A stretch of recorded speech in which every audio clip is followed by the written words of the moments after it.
이르러 오지도 않게 하옵소서. 아멘. 할렐루야. 따라하겠습니다. 내가 주는 물을 마시라. 다시 한번 하겠습니다. 내가 주는 물을 마시라. 이 말씀은 예수님께서 한 여인에게 하신 말씀입니다. 수가라고 하는 마을에, 사마리아 지역에 수가라고 하는 동네가 있었습니다. 이 사마리아 지역은 이스라엘에서 북쪽에 위치해 있어요. 우리로 말하면 남북 갈라진 이런 정황처럼 이스라엘 나라 지형도 우리나라처럼 그렇게 좀 비슷하게 생겼어요. 그래서 남과 북으로 나누어져 있는데, 우리 민족으로 말하면 북쪽에, 북한에 있는 그런 지역이 사마리아 지역이에요. 근데 그 사마리아라고 하는 지역에 수가라고 하는 동네가 있었어요. 그 수가라고 하는 동네에 우물이 하나 있었는데, 그 우물은 아브람 때부터 사용했던 우물, 야곱에서부터 이게 사용을 했던 그 선조들, 그 조상 대대로 사용했던 우물이 이 수가라고 하는 마을에 있었던 거예요. 그래서 이스라엘을 비롯한 이 중동 지역은 워낙에 물이 귀한 지역이잖아요. 아무데나 물이 나오는 것이 아니고, 물길을 하나 찾게 되어지면 거기에 샘을 파고 우물을 만들어서 자자손손이, 그래서 창세기에 말씀해 보게 되어지면 이 우물 때문에 전쟁도 치러요. 아브라함의 그 식졸들과 다른 이방 백성들과의 우물 가지고, 물이 너무 귀하니까. 그래서 이스라엘은 유목민들이니까 유목 생활을 하니까 늘 1년 내내 이게 계절을 따라서 이렇게 이동을 하는 거죠. 풀이 있는 곳을 찾아서 가야 되니까. 그래서 1년 내내 돌아다니면서 그 우물이 있는 지역을 중심으로 해서 유목을 하는 거예요. 그래서 그 지역에 오면 그 우물에 와서 가축들도 물을 먹이고, 사람들도 다량의 앞으로 수일 혹은 수개월 동안 먹고 마실 물을 길러서 또 다음 초지로 이동을 하고, 그리고 물이 굉장히 중요한 거죠. 그렇게 역사적으로 그 조상적부터 사용하고 이용해 왔던 이 우물이 여기 수가라고 하는 마을에 있었는데, 한 여자는 바로 저녁이 되어져서 물을 길러 온 것이고, 예수님은 갈릴리로 가시기 위해서, 예루살렘에서 갈릴리로 가시기 위해서 이 사마리아 지역을 지나다가 해질녘이 되어져서 제자들은 시내에 들어가서 먹을 양식을 구하러 갔고, 예수님은 이 우물 곁에서 기다리고 있었던 거예요. 그때 물을 기르러 온 이 여자를 만난 거예요.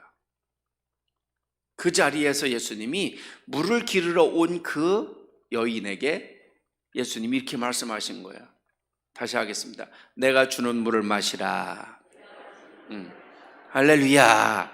그러면서 예수님이 내가 주는 물을 마시면 다시 물을 기르러 올 필요도 없고 영원히 목마르지 않을 것이다. 14절 다시 한번 하겠습니다. 다시 읽어보겠습니다. 시작. 내가 주는 물을 마시는 자는 영원히 목마르지 아니하리니 내가 주는 물은 그 속에서 영생하도록 솟아나는 샘물이 되리라. 이렇게 말했어요. 내가 주는 물을 마시면 영원히 목마르지 않을 것이다. 그 물이 어떤 물일까요? 내가 주는 물, 예수님이 주시는 물을 말하는 거예요. 그 내가 주는 물, 예수님이 주는 물, 이 여인이 그런 물이 있으면 나를 좀 마시게 해주세요. 그래서 내가 다시는 물을 기르러 오지 않도록, 이 물을 기르러 왔다 갔다 하는 이 수고로움을 다시는 하지 않도록 그런 물이 있으면 내게도 좀 주십시오. 이렇게 한 거예요. 사실 저도 어려서 초등학교 때까지 이런 경험을 했어요. 초등학교, 중학교 그 무렵까지 경험을 했어요. 제 고향에도 동네가, 마을이 워낙에 컸으니까 우물이 2군데가 있었어요. 그래서 아침에 우물을 어머님이 다녀오시고 저녁에는 또 우물에 가서 물을 길러 오시고 아침에는 빨래빨로 가시는 거예요. 저녁에는 내일 아침, 그러니까 저녁하고 내일 아침 밥할 것까지 물을 길러 가는 것이고. 그래서 방학 때가 되어지면 언제나 쫄랑쫄랑 두레박 들고 따라간 거예요.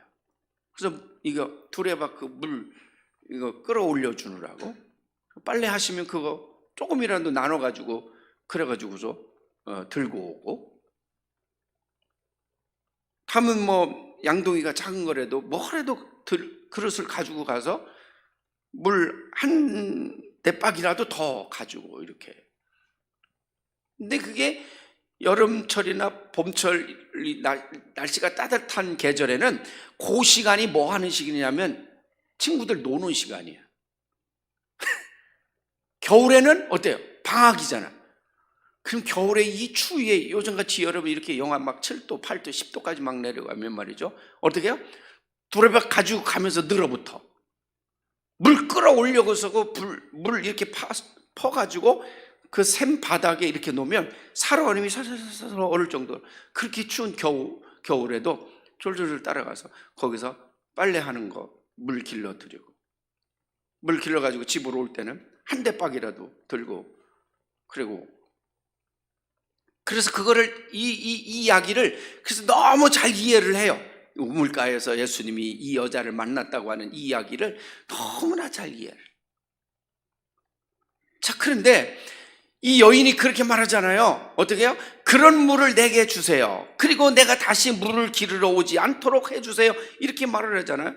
그 물이 도대체 어떤 물이냐? 10절로 가보세요. 10절. 다 성경에 다 답이 있어요. 10절 가보겠습니다. 요한복음 4장 10절 다 같이 시작. 예수께서 대답하여 이르시되 내가 만일 하나님의 선물과 또 내게 물 좀 달라 하는 이가 누구인 줄 알았더라면 내가 그에게 구하였을 것이요 그가 뭐를? 생수를 내게 주었으리라. 아멘. 생수가 이때부터 생수 공장이 생겼다는 거예요. 생수를 이야기하신 거예요. 생수가 있다는 거예요. 생수가. 그때에 여러분 여기 생수라고 할 때에 이 물은 예수님을 가르쳐서 하신 말씀이에요. 이 물은 어떤 물리학적 개념 속에서 CO2라고 하는 이런 화학적 기호로 우리가 하는 이런 철, 나무, 물, 불, 이렇게 화학적 기호로 물리학적인 개념 속에서 이야기하는 그 물이 아니라, 그 생수가 아니라 수도꼭지 틀어서 나와서 컵으로 받아 마시는 그런 생수가 아니라 그 생수를 마셔야 되는데 그 생수가 바로 누구냐? 예수 그리스도라는 말씀이에요. 아멘. 예수님은 비유로 지금 당신을 가르쳐서 이야기한 거예요. 내가 곧 생수다. 내가 곧 너를 영원히 목마르지 않게 해줄 것이다. 이 생수를 먹으면, 왜 영원히 목마르지 않으면 그 속에서 샘물이 계속 솟아난다는 거예요. 샘물이 솟아난다는 거예요. 영생하도록 솟아나게 될 것이다. 할렐루야. 여러분, 아침에도 우물가에 갔다 와야 되고 저녁에도 우물가에 갔다 와야 돼요. 왜? 그 당시에는 수도시설이 만들어지지 않았고 집집마다 우물을 팔 수가 없었습니다. 그래서 마을에 하나씩 있었어요. 아침에 길러다 놓은 거 하루 종일 쓰면 저녁 때 되면 물이 다 떨어져요. 그러면 저녁에 가서 또 길러와요. 저녁에 길러온 거 저녁 밥하고 소하고 군물 떼고 뭐 새순물 데피고, 그럼 그 다음 날 아침에 또 다 떨어졌어. 물독에. 그럼 또 가야 되는 거예요. 자, 잘 들으세요. 우리가 예수를 믿을 때, 우리가 신앙생활을 할 때 이렇게 신앙생활을 해야 되겠느냐 이거예요. 예? 우리가 이렇게 신앙생활을 해야 되겠냐 그거예요. 아침에 가서 또 길러오고 저녁에 가서 또 길러오고 필요할 때 또 가서 찾아야 되고 또 필요할 때 또 구해야 되고, 이렇게 고달픈 신앙생활을 해야 오를지 아니면 예수님이 말씀하신 대로 영생하도록 솟아나는 이 물을 먹어서 다시는 물을 기르러 갈 필요가 없는 예수를 믿어야 할지, 여러분, 우리가 예수를 믿으면서 피곤해하면 안 돼요. 예수를 믿으면서 영적으로 여러분 갈급하면 안 돼요. 이거는 아침 저녁으로 계속 두레박을 가지고 물이 물독에 떨어져서 기르러 다니는 사람하고 다를 바가 없는 거예요. 영생하도록 솟아나는 이 우물이 있게 되어지면 물줄기를 찾아서 그 물이 어디에 있는지, 소위 말하는 수맥을 찾아서 거기에 구멍을 파서 거기에 파이프를 묻어 놓게 되어지면 거기에서는 물을 기르러 갈 필요도 없이 자연적으로 계속 솟아나게 되어지니까 우물에 왔다 갔다 할 필요가 없는 것이죠. 예수 그리스도가 바로 영생하도록 솟아나는 물이라고 말씀하고 있는 것이에요. 그럼 그게 뭘까? 무슨 뜻일까? 새 생명이라고 하는 것, 즉 거듭남이라고 하는 것을 이야기해 주는 것입니다. 아멘? 그 물길이 뭐냐? 내가 거듭나는 거예요. 내가 새로워지는 거예요. 내가 변화되는 거예요. 그래서 여러분, 우리가 좁은 의미에서는 한국 기독교 역사 속에서, 더 넓은 의미에서는 전 세계 기독교 역사 2000년 속에서 여러분 그 우리의 신앙의 선배들의 이야기 속에서 보게 되어지면 이 구원의 기쁨이 얼마나 큰지 우리에게 먼저 경험한 이들이 간증하고 글로, 책으로 만들어 놓은 이야기가 얼마나 많습니까? 예수를 만났을 때 그 기쁨, 구원의 은총을 느꼈을 때 그 기쁨, 하나님을 만났을 때 그 놀라운 감격, 아하, 이것이 예수구나, 아하, 이것이 하나님의 은혜구나, 이게 하나님의 사랑인 것이고 이 하나님의 축복인 것이구나, 이거를 터치하고 이거를 경험하고 이거를 느꼈을 때 거기서 오는 희열과 거기서 느끼는 기쁨과 거기서 느끼는 감동, 그거 간증하고 그걸 글로 여러분 책으로 묶어놓은 사람들의 이야기를 한번 살펴보시오. 우리는 성경에서도 얼마든지 찾아볼 수 있잖아요. 내가 죽었는지 살았는지 모른다는 거예요. 3000층에 올라가서, 3000층이 어디예요? 뭐 여기가 1층이고 여기가 공중이 2층이고 그 다음에 보이지 않는 세계가 3층이 아니라 여러분 경험하지 못한 이 세상에서 존재하지 않는 세계, 그 무한대의 세계를 성경의 기자는 3층 천이라고 그렇게 요한계시록에 말하고 있는 거예요. 그 구원의 기쁨과 여러분 구원의 은총과 할렐루야, 거듭남의 그 감동, 말로 표현할 수가 없다는 거예요. 그것은 어디로부터? 새 생명을 얻었을 때, 그것은 무엇으로 말미암아? 그리스도로 말미암아 거듭났을 때, 중생하였을 때 그 기쁨과 그 감동을 느끼게 된다는 것이죠. 그래서 지금은 세상을 떠나시고 자꾸 하셨습니다마는 서울에 가면 한신교회라고 우리 기장교회 중에 아주 유명한 그런 기둥과 같은 교회를 목회하셨던 이중표 목사님이 당신의 인생 철학이고 당신의 목회 철학으로 말씀하셨던 것이 뭐냐면 죽어야 산다, 죽어야 산다 그랬어요. 그걸 별세 신학이라 이렇게 말하기도 합니다. 왜냐하면 예수님이 그 별세에, 예수님이 십자가에 못 박혀 죽으셨기 때문에 부활이 있었던 것이거든요. 아멘? 죽음이 없이 부활이 있을 수 없는 거예요. 십자가의 죽음이 먼저지 부활이 먼저가 아니었단 말이죠. 그래서 이중표 목사님도 그 긴 세월 동안 목회를 하시면서 신학교에서 신학생들을 후학을 양성하시면서 한신 목회개벌이라고 하는 여기를 통해서 전국에 있는 초교파를 교파를 초월해서 모든 목회자들을 계속해서 연중 계속 재교육을 시키면서 이중표 목사님이 강조하고 또 강조하는 게 뭐냐면 죽으라는 거예요. 죽어야 산다, 죽어야 산다. 예수도 죽음을 통해서 부활한 것이다. 죽어라, 죽어야 산다. 여러분, 거듭남이라고 하는 것, 새 생명이라고 하는 것은 바로 이거예요.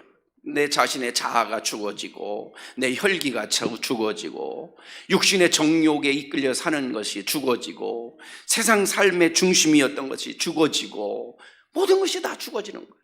그래야만 거기서 새싹이 돋아나고 그래야만 거기서 새로운 시간이 출발된다는 것이죠.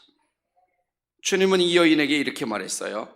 내가 주는 생수를 마시면, 내가 주는 물을 마시면 그 속에서 영생하도록 솟아나게 될 것이다.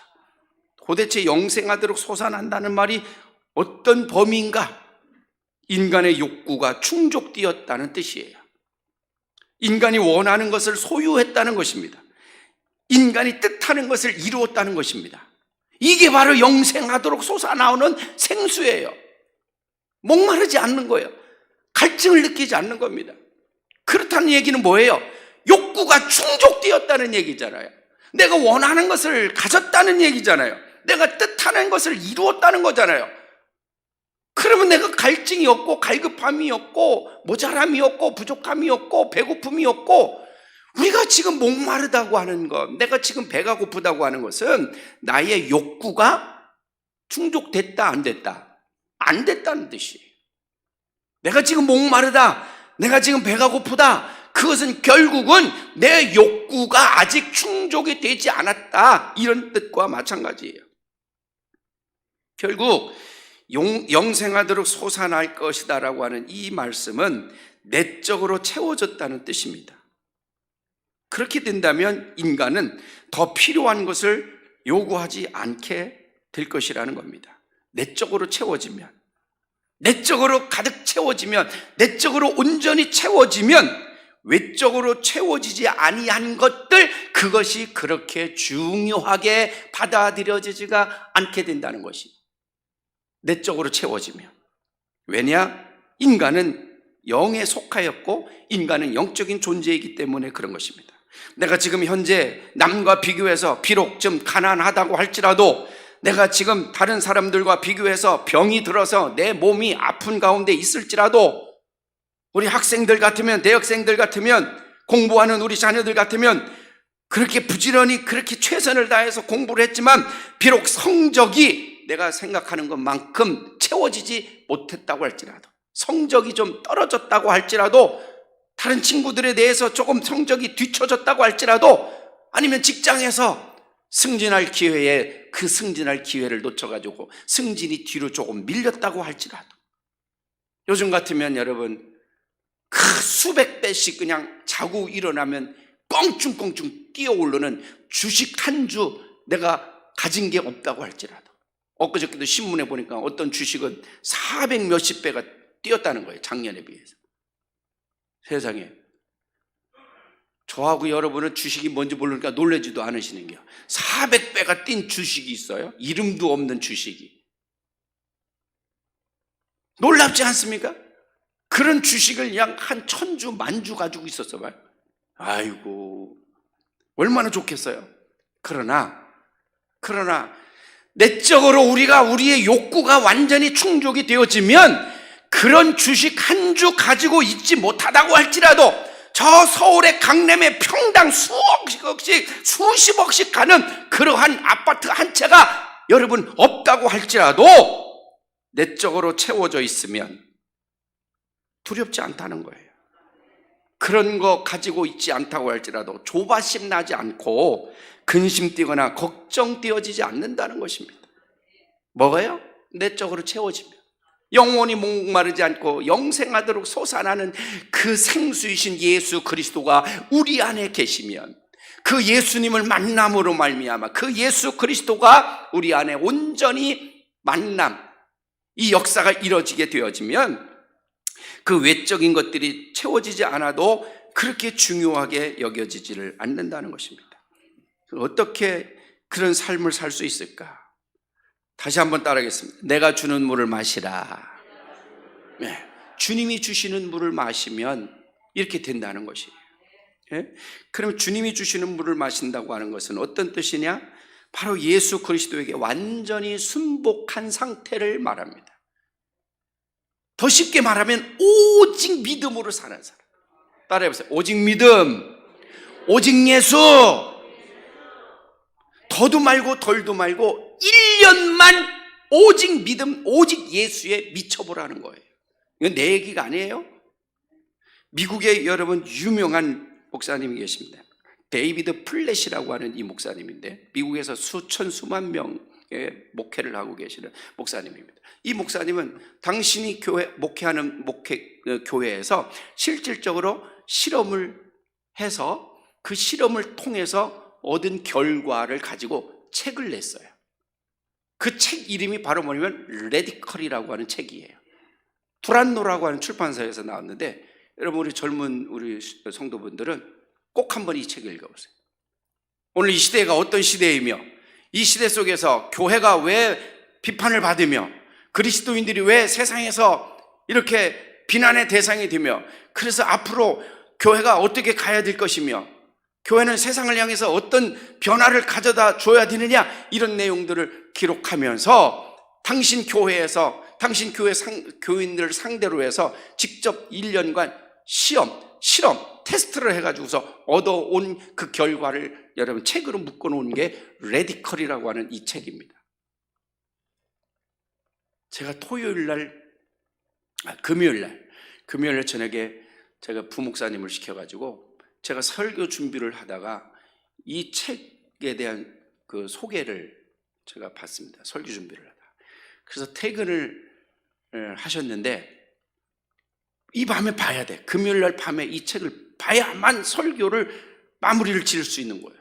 그래서 내가 설교 준비를 한참 하면서 부목사님한테 전화해서 부목사님 퇴근했는데 퇴근하셨다는 거예요.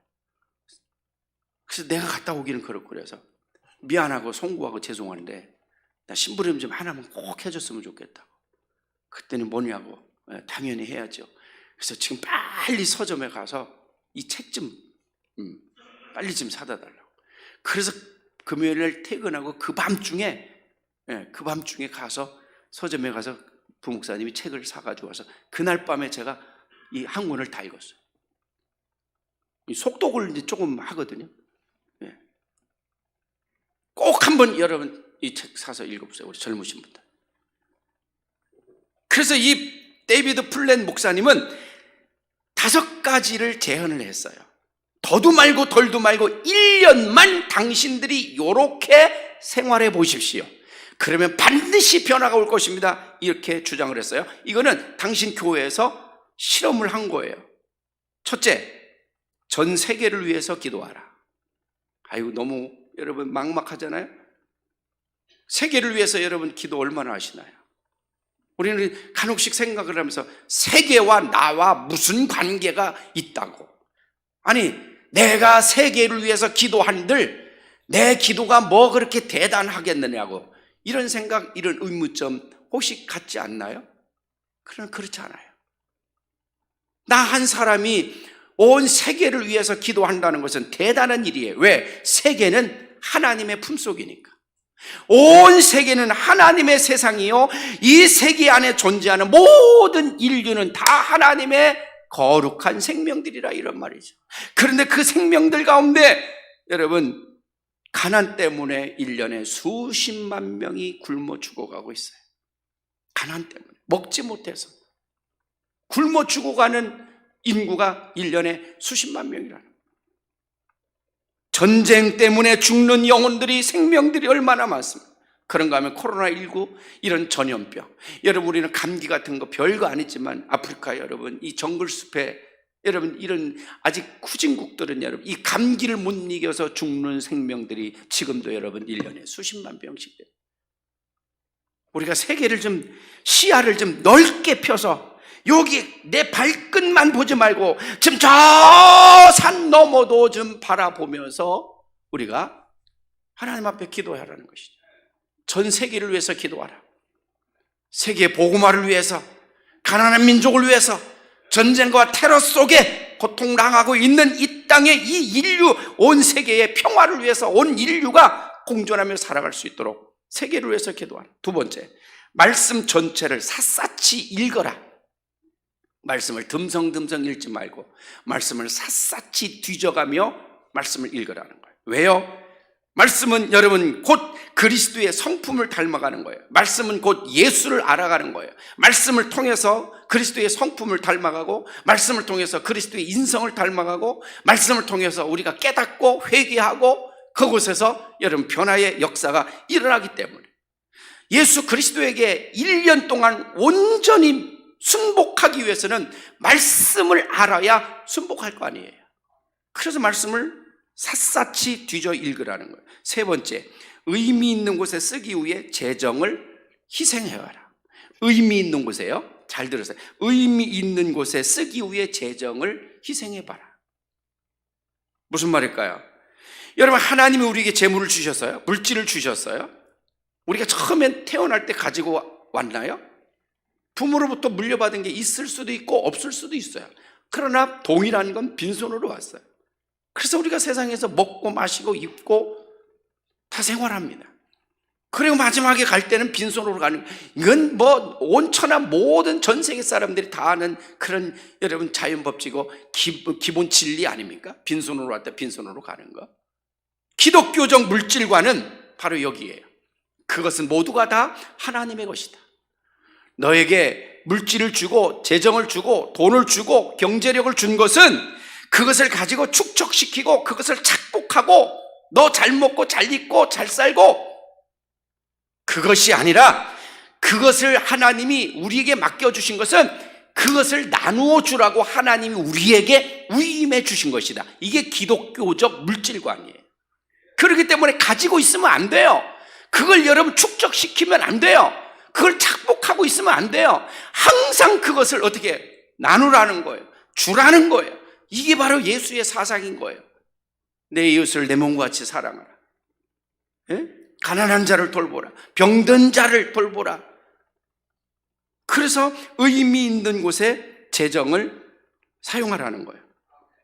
네 번째, 당신을 필요로 하는 곳에서 섬겨라. 당신을 필요로 하는 곳에서 섬겨라. 자, 세상과 교회를 돌아보게 되어지면요, 나를 필요로 하는 곳이 있고 내가 필요로 하는 곳이 있어요. 이게 똑같이 나를 지칭하는 이야기인데 달라요. 나를 필요로 하는 것은 수동적인 것이고 내가 필요로 하는 것은 능동적인 거예요.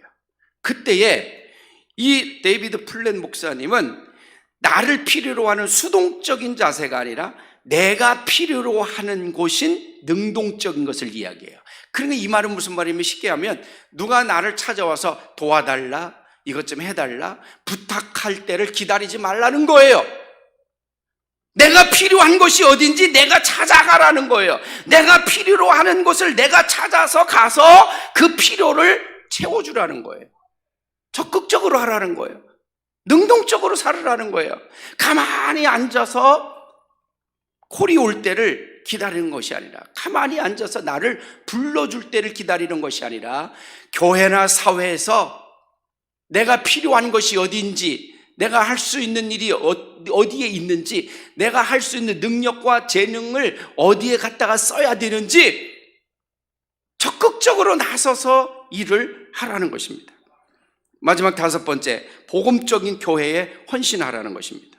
왜냐? 교회는 하나님의 공동체이며 교회는 그리스도의 몸입니다. 아멘. 그리스도의 몸이에요. 그래서 첫 번째, 두 번째, 세 번째, 네 번째, 이 모든 일들이 어디를 통해서 이루어져야 되느냐 하면 교회를 통해서 반드시 이루어져야 된다는 거예요. 그래서 복음적인 교회, 건강한 교회, 건전한 교회, 그 복음적인 교회에 헌신하라. 교회가 세워져야 되고 교회가 지켜져야 되고 그 교회 안에서 그리스도의 지체들인 형제들이, 하나님의 거룩한 백성들이 모여서 이 일을 감당해 나가는 것이 곧 하나님의 뜻이기 때문에 교회를 위해서 헌신하라는 것입니다. 아멘. 할렐루야. 더도 말고 덜도 말고 1년만 이렇게 미쳐봐라. 그 책에 그렇게 써 있어요. 1년만 미쳐봐라 이렇게 써 있어요. 여러분, 우리는 여기에 덧붙여서 우리의 형편 속에서 이것을 이야기한다면, 우리 교회의 생수의 강으로 나아가기 위해서 정해놓은 여러분 네 가지의 생활 강령을 지키라는 거예요. 어떻게? 1년만이라도 예배의 제단으로 나가고, 기도의 제단으로 나가고, 사랑과 섬김의 자리로 나가고, 전도의 자리로 1년만 나가보라는 거예요. 1년만 미쳐보라는 거예요. 1년만 여기에 몰두해보라는 거예요. 그러면 반드시 뭐가? 우리 자아가 변해 있을 거라는 거예요. 1년 뒤에는 내 자신이 바뀌어져 있을 거라는 것입니다.